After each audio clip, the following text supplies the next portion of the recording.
और देखी भैया इस शरीर पर खाली ध्यान देवे के बाद बड़े भाग्य मनुष्य तन सूर्य दुर्लभ सदग्रंथ लहंगा बाजार में बिकाता नु गहना भी बिकाता चूड़ी लहठी बिकाता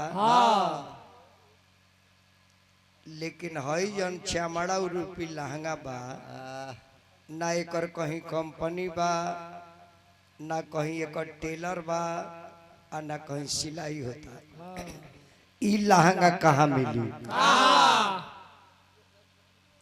अच्छा ऊ कैसन टेलर बा जन हमने के माई के पेट में जाके आई लहंगा सीखे ना कहीं जोड़ले बा ना कहीं कटले बा आई लहंगा के पहिरा के कब निकल के चल गई अब फिर लहंगवा में से गहनवा निकाल के कब लेके चल जाई केहू देखी इस शरीर पर भजन पर खूब मंथन करे ऐसन सुंदर लहंगा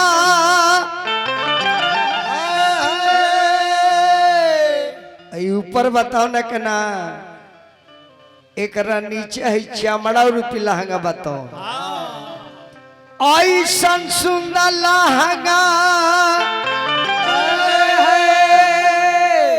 अरे मिलल होई महंगा एकरा के दिहालू लासारियरा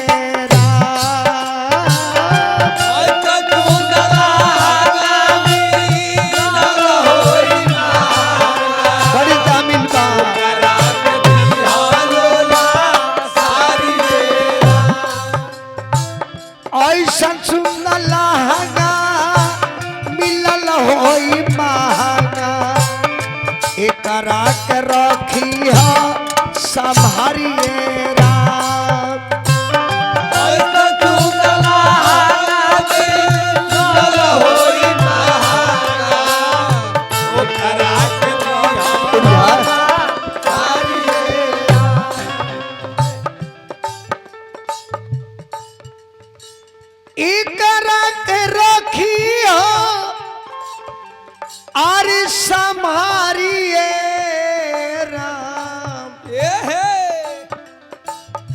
न तो कब आ जाए लहंगा वाला केहू नहीं के जानत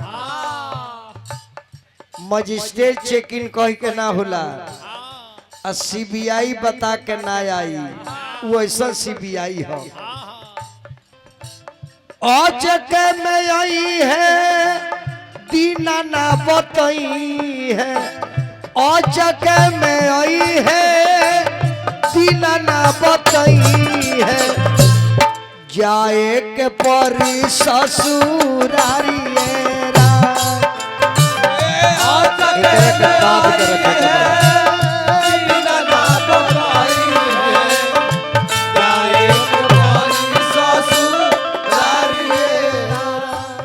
ऐसा सुंदर लहंगा मिलल होई महंगा एकरा के रखी हो संभारिएरा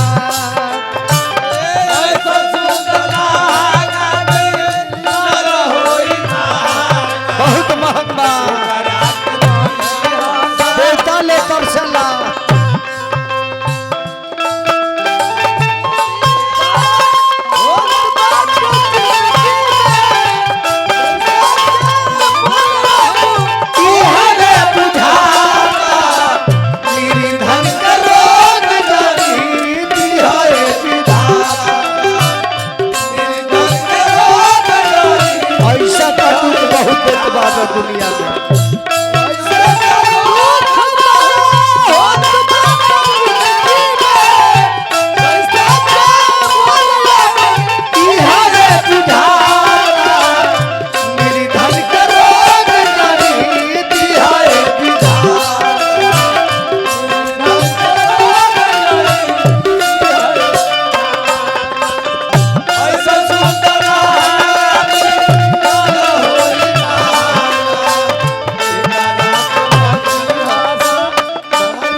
और देखे ध्यान दी चाचा,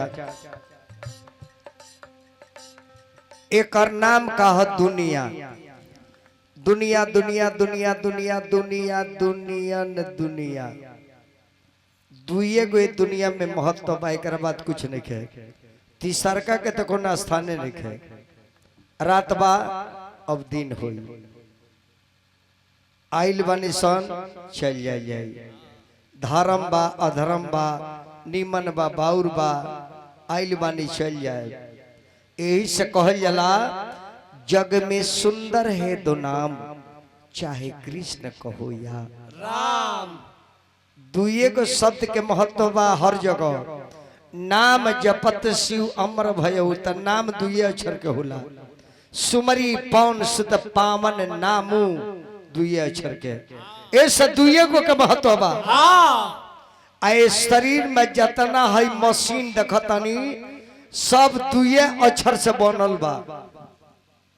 हेकर नाम है बाल दू अक्षर, इह सर दू अक्षर, बगल में बा कान दू अक्षर, इह आँख दू अक्षर, इह नाक दू अक्षर, दूगो बछेद दू अक्षर, हैया ओठ दू अक्षर, अंदर दांत दू अक्षर, ओकरा अंदर जीभ दू अक्षर, ओकरा अंदर कंठ बा दू अक्षर, ई गाला दू अक्षर, छाती दू अक्षर, पेट दू अक्षर, डांड दू अक्षर, जांग दू अक्षर, पैर दू अक्षर, पीठ दू अक्षर, बाह दू अक्षर, हाथ दू अक्षर, और दूगो बा जाना का नाम न धरे। सब मशीनवे बहुत ने में हंस लेनी नु हम ओरिजिनल कनिया जौन बा, लेकिन हंसियो लेनी या कहाइयो गई इहो हंसतिया बुझतिया कोई के कहता राची राची के राची राची के रंग रंग रे जावा पाचाई रंगवा के साड़ी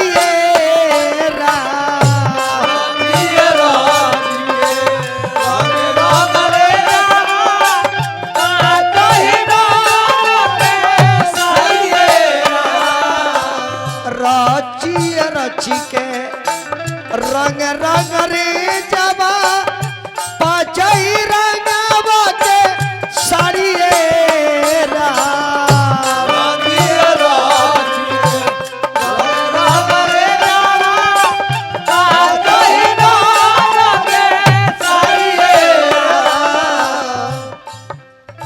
हीरा रतन दाबो कहा जी हमरा बुझा लीजिए भैंस बैठल बिया। हीरा रतन जतन नहीं कैला, देखी तो हमारा जकर्ता महोदय अब बड़ी सीधवा आदमी बानी, और वो लोग तेजी रहता नहीं जानते बानी। हम एक दिन में जान गए कि व्यक्ति कैसे है।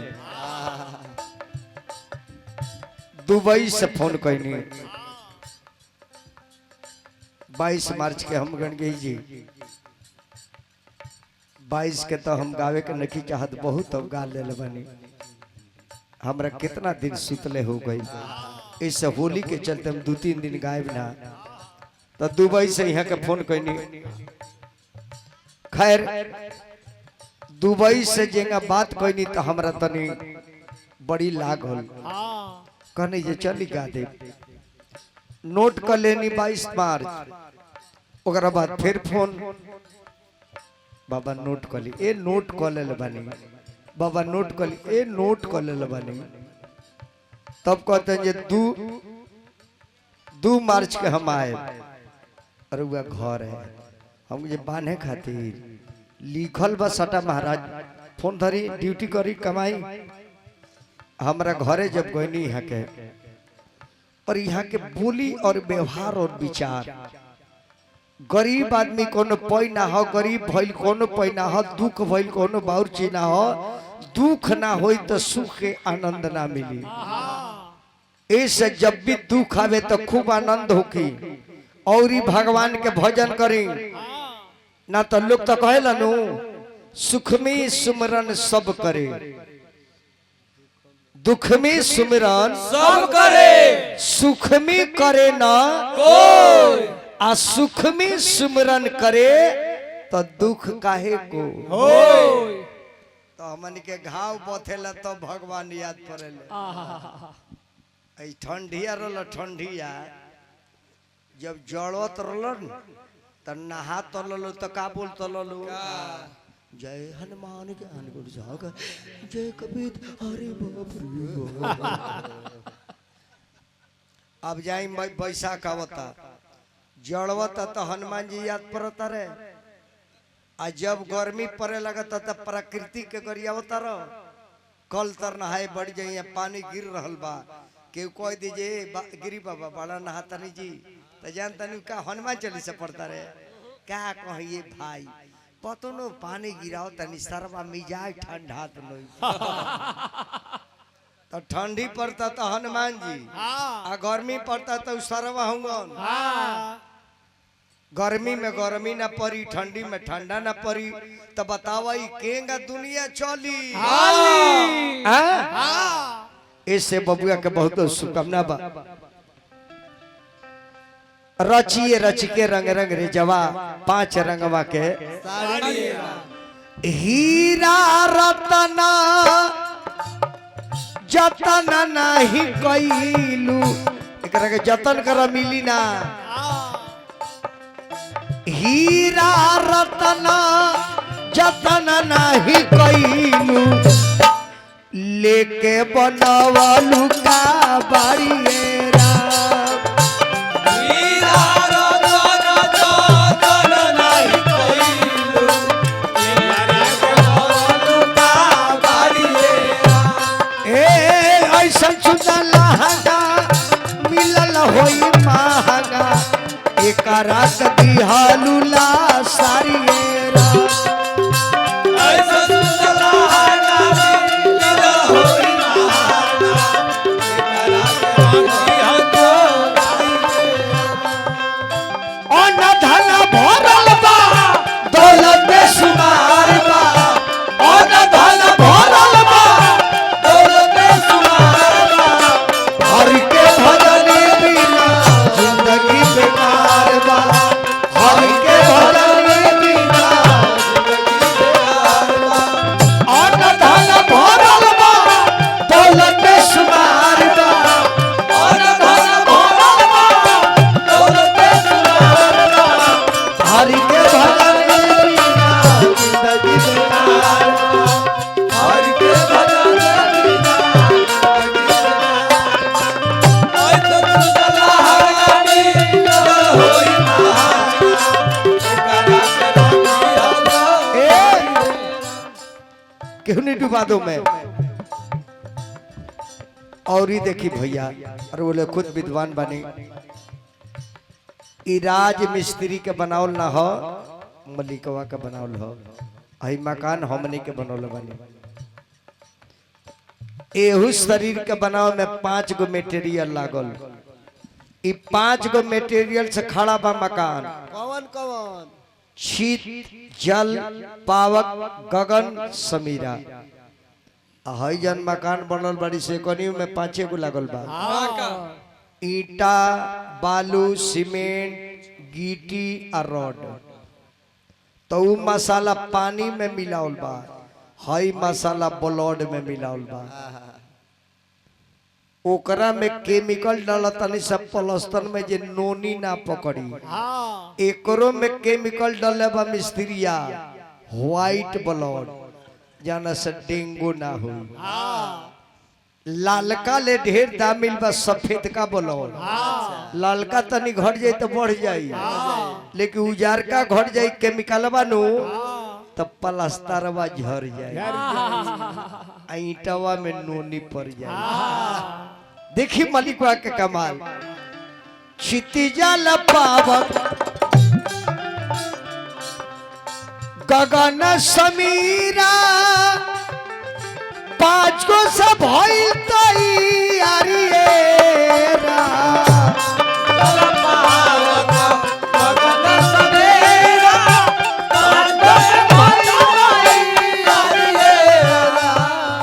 क्षिति जल पावक गगन समीरा पाँच गो से भइल तैयारी रा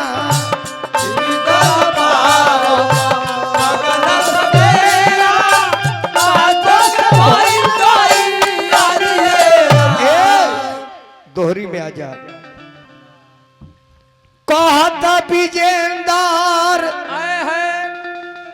कि सोचना तनी अंदर एक दिन सर्विसिंग सेंटर पर जाई आई जन धोवले बा ई गंदगी पाई त घाट पर से फेंक दी अरे कहता विजेंदर कि सोचना तनी अंदर बड़ा बोली हो उ धोबियो न धोवे के साकारिए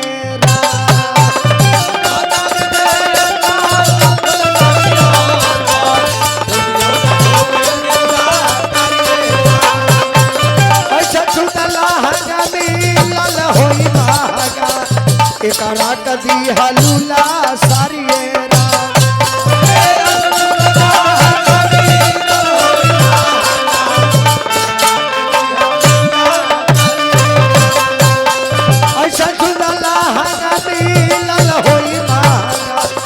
एकरा कदी